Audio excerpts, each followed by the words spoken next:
오늘 본문은 율법을 지키는 백성에게 하나님께서 복을 주신다는 그런 말씀입니다.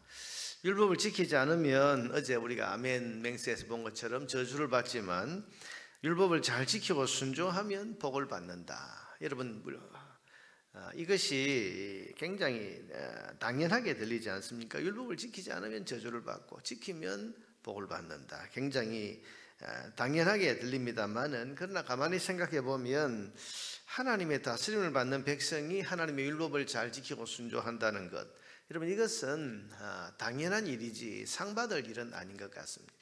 당연한 일이죠. 하나님의 다스림, 여러분, 하나님의 다스림을 받는다는 게 뭡니까? 율법, 하나님이 정하신 율법을 잘 지킨다는 것 아닙니까? 그러니 하나님의 다스림을 받는 백성이 하나님의 법을 잘 지킨다, 이것은 당연한 일입니다. 그런데 그 당연한 일에 대해서 하나님께서는 오늘 복을 주시겠다, 그렇게 말씀을 하십니다.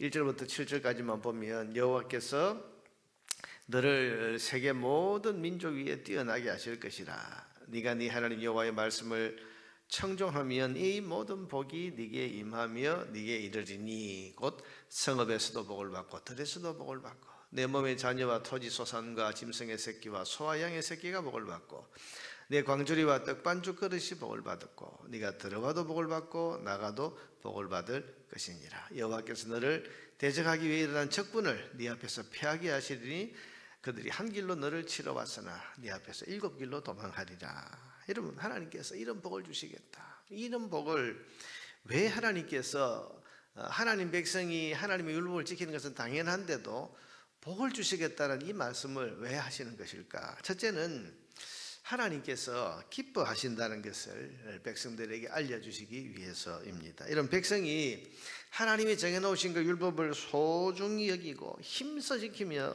살면 하나님은 그 모습을 보시면서 그래, 그거 당연하지, 그렇게 하는 마음으로 바라보시는 것이 아니라 복을 여기저기에 다 부어주시고 싶을 만큼 기뻐하고 즐거워하신다는 것을 지금 하나님이 복을 주시겠다는 말씀으로 지금 표현하고 있는 것입니다. 그만큼 하나님께서는 하나님의 백성이 하나님의 율법을 소중히 여기고 또 하나님의 율법을 따라서 힘써 살기로 그렇게 노력하고 있는 모습을 보면 기뻐하신다. 그건 복을, 모든 것에 내가 복을 다 부어주고 싶을 만큼 내가 이것을 기뻐하노라. 여러분, 그렇게 지금 말씀하고 계시는 것입니다. 여러분, 율법과 하나님의 뜻을 따르고 순종하는 것은 하나님 백성에게 있어서 당연한 일이지만은 하나님이 이 모습을 기뻐하십니다. 여러분, 우리가 말씀대로 살려고 노력하고 말씀을 다 지키며 살고 어떤 때로는 말씀을 벗어나고 싶은 유혹이나 어떤 갈등이 있을 때에도 내가 그래도 하나님 백성인데 하나님 말씀 지켜야지 그러면서 말씀을 지키면 하나님께서는 그래, 네가 그래야지, 이게 아니라 복을 부어주시고 싶을 만큼 기뻐하시는, 굉장히 기뻐하시는 거죠. 얼마만큼이냐 하면 손으로 하는 모든 일에 복을 다 주실 만큼, 또 들어가도 복을 주시고 나가도 복을 주시고 떡반죽 그릇에까지 복을 가득가득 부어주시고 싶을 만큼 하나님께서 자기 백성이 율법을 사랑하고 율법을 존중하고 말씀대로 사는 것을 그만큼 기뻐하시는 것입니다. 그래서 내가 복을 주겠다, 이래도 들어가도 복을 주겠고 나가도 복을 주겠고. 여러분, 이 표현들이 뭐겠습니까? 하나님 마음을 표현하는 거죠. 내가 율법을 소중히 여기고 율법을 사랑하는 그런 삶을 사는 내 백성을 이만큼 내가 사랑한다, 내가 이만큼 기뻐한다, 이걸 지금 그야말로 전방위적으로 복을 다 내가 부어주겠다, 이 말씀으로 표현하고 계시는 것입니다. 여러분, 우리가 말씀대로 그대로 사는 것이 참 어려운 일이기도 하고 때로는 힘이 들기도 하고 또 때로는 말씀대로 사는 것이 참 피곤하거나 또 때로는 세상적인 손해를 보는 그런 일일 수도 있지만은 우리가 그럼에도 불구하고 그 하나님의 말씀을 따라서 힘써 살아가는 것을 하나님이 기뻐하십니다. 즐거워하십니다. 그리고 지극히 만족해 하십니다. 그래서 들어가도 복, 나가도 복, 떡반죽 그릇에까지 다 복을 부어주실 정도로 기뻐하신다는 사실을 우리는 늘 기억하고 살아야 됩니다. 말씀을 그대로 지키며 산다는 것이 쉽지 않습니다. 때로는 유혹이 오고 때로는 갈등이 오고 때로는 시험이 오고 어떤 세상의 어떤 유혹들 앞에서 이 말씀만 내가 눈 딱 감으면, 내가 하나님 말씀에 대해서 좀 모른 채 하면 뭔가 큰 이익이 있을 것 같은 그런 어떤 일들이 우리에게 올 수도 있고, 때로는 말씀대로 지키면서 사는 것이 참 피곤하게 느껴지는 그런 순간이 올 수도 있지만, 우리가 항상 기억해야 될 것은 내가 여기서 말씀대로 살면, 내가 여기서 말씀을 지키면, 내가 여기서 하나님 뜻이기 때문에 그 뜻에 순종하면 하나님은 지극히 기뻐하신다. 여러분, 이게 복을 우리가 원하는 것도 있지만 하나님 기뻐하신다는 사실을 우리가 늘 알아야 됩니다. 하나님 기뻐하신다. 내가 말씀대로 살고 하나님 뜻대로 살려고 순종하려고 애쓰는 것을 하나님은 기뻐하신다. 기뻐하신다. 그래서 다 전방위적으로 복을 주실 만큼 기뻐하신다.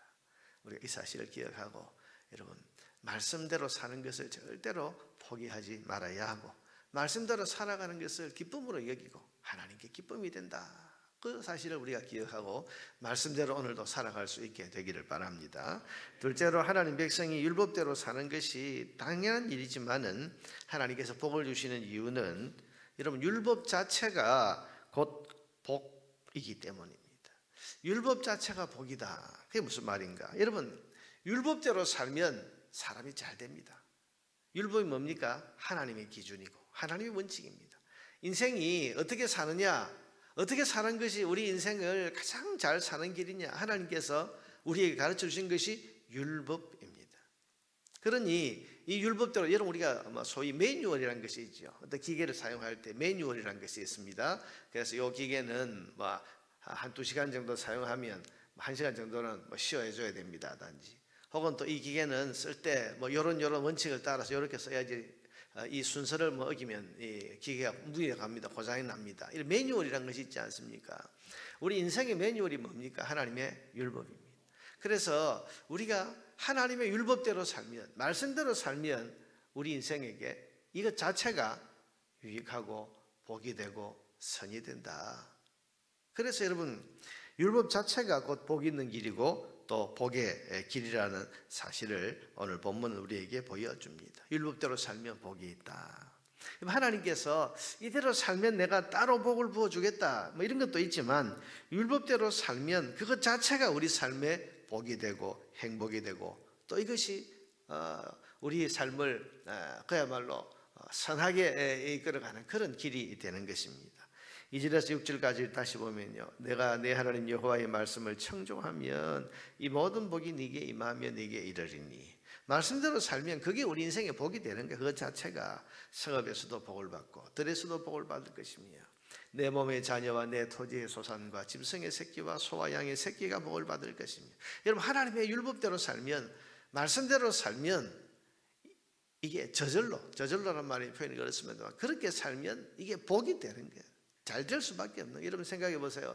하나님께서 안식일을 지키라 그러셨는데, 그 안식일을 지킬 때는 너만 지키는 것이 아니라 너 집에 있는 종들도 쉬게 하고, 너 집에 있는 손님들도 쉬게 하고, 심지어는 들에 있는 너희가 일시키는 가축들, 짐승들도 다 쉬게 해라. 여러분 보세요. 일주일에 하루를 쉬라는 그 계명, 이 율법, 이거 여러분 전 세계 어디에도 없는 것이죠. 그런데 하나님께서 그렇게 정해 놓으셨잖아요. 여러분, 이대로 살면 사람이 잘 되겠습니까? 안 되겠습니까? 집에 있는 이 기르는 가축이나 이런 일 시키는 그런 짐승들, 여러분, 이런 것들이 잘 되겠습니까? 안 되겠습니까? 다 잘 될 수밖에 없는 거 아니겠어요? 하나님의 원칙을 따라서 살면 이게 들에서도 복을 받고 집에서도 복을 받고, 네 광주리와 떡반죽 그릇에도 복을 받고, 들어가도 복을 받고 나가도 복을 받을 것이라. 말씀대로 살면 여러분, 우리가 예수 믿는 성도들이 분명히 가져야 될 확신이 뭡니까? 내가 말씀대로 살면 이게 복이 된다. 이게 내가 잘 되는 길. 하나님께서 따로 복을 부어주시는 것도 있지만, 이렇게 사는 것 자체가 내 삶을 정결하게 사는 것이고, 이렇게 사는 것 자체가 내 삶을 거룩하게 사는 것이고, 내가 이 말씀대로 사는 것 자체가 내 인생을 유익하게 행복하게 하는 그런 길이라는 이 확신을 가지고 살아야 되는 것입니다. 여러분, 율법이 뭐라고 했습니까? 하나님의 다스림입니다. 하나님이 다스리시는 거예요. 하나님 우리를 어떻게 다스리십니까? 이 말씀을 따라서 우리를 다스리시는데, 하나님이 다스리시면 이렇게 돼야 되지 않겠습니까? 전능하신 하나님이 다스리시는데, 하나님이 정하신 그 법을 따라서 순종하면서 사는데 들에 나가도 안 돼요. 집에서도 뭐가 안 돼요. 뭐 이런저런 이래도 안 되고 저래도 안 되고. 여러분 그러면 이게 하나님의 다스림이라고 할 수 있겠습니까? 하나님의 다스림에 순종하면, 전능하신 하나님이 다스리시니까 그 다스림에 순종하면 들어가도 복을 받는 것이 당연하고 나가도 복을 받는 것이 당연하고 떡반죽 그릇에도 복을 받는 것이 당연하지 않겠습니까? 우리가 말씀을 벗어나서 말씀을 어기고 욕심대로 살고 죄짓고 살면 여러분 그게 잘 되는 것이겠습니까? 그게 곧 저주가 되는 거죠. 말씀을 벗어나면 하나님이 저주를 하신다, 이것도 있지만 말씀을 벗어나는 삶 자체가 내 삶을 해롭게 하는 것이라는 것을 우리가 알아야 하는 것입니다. 사랑하는 여러분, 사람이 하나님의 다스림에 순종하면 그것 자체가 우리에게 유익하고 그것이 우리를 복으로 인도하는 그런 길이 된다는 사실을 여러분 기억하시기를 바랍니다. 그러므로 말씀의 길이 곧 복의 길입니다. 사람들은 복을 찾아서 또 복을 빌어보려고 여기저기 온갖 곳을 찾아다니고 있습니다만은 복은 다른 데 있지 않습니다. 오직 하나님이 다스리는 법, 율법 안에 있다는 사실을 기억하시기를 바랍니다. 이 믿음으로 오늘도 우리가 하나님의 말씀을 존중하고 또 하나님의 말씀에 복이, 이 하나님 말씀이 곧 복이라는 사실을 우리가 기억하면서 말씀에 순종하는 삶, 말씀대로 사는 삶을 힘써 살아갈 뿐만 아니라 내가 이 삶을 살 때 하나님이 기뻐하신다, 하나님 기뻐하신다, 이 사실을 오늘도 분명히 믿는 믿음과 확신을 가지고 말씀의 길로 걸어가기를 힘쓰는 저와 여러분 되기를 바랍니다.